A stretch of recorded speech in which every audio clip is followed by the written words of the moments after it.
Hello, Bible readers. It is Friday, August 7th, and our readings are now moving out of Genesis into Exodus. I'm really excited for this part of our Old Testament reading. And in Matthew, so Exodus chapters 1 through 4, and then Matthew, we're in chapter 8, and we get into chapter 9 as well. I'm going to have more to say about Exodus than Matthew today for sure, because Exodus, especially this part of Exodus, this is a book that is at the core of the Judeo-Christian tradition. Who is our God? What is our God about? A lot of those kinds of questions get answered in how God responds to the suffering of the Israelites in Egypt.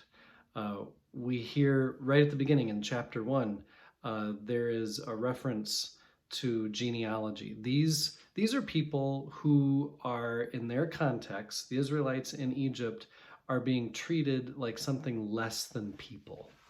And that's why this part of Exodus has spoken to the marginalized communities of this world forever. It's always been a core story. This is at the heart of the Jewish narrative that Jews have been persecuted forever, for as long as they've existed, and that amidst their persecution, God's promise remains stronger than any persecution they've ever endured. And that has resonated with other marginalized communities around the world, including within our own nation, that Exodus becomes the best example of how this God cares about the ones who the world doesn't. Israel, they are literally slaves in the land of empire. Pharaoh deems himself and tells his people to see him as a god. You've got all the metaphors for how there's a god, or a self-proclaimed worldly god, challenging the one true God in this story.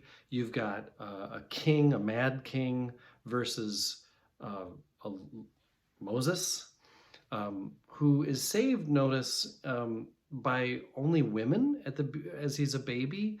The story of Moses will become, as we've seen in the Gospel of Matthew, this is where they start to tie together. Jesus is lifted up as though there are many parallels between Jesus's story and Moses's story, because Moses is the figure held up highest in the Old Testament as the one chosen by God to be the prophet, to challenge the Pharaoh, to be God's mouthpiece to this mad king who thinks he's more powerful than God. And so I really, as you launch into this book of Exodus, take note of the questions you have, as they are, many of them, familiar stories, but now you're going to be reading the details.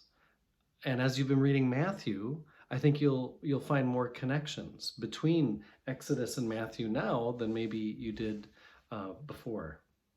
As for Matthew, we are in this 7th and 8th chapter with Jesus being a healer, healing a leper,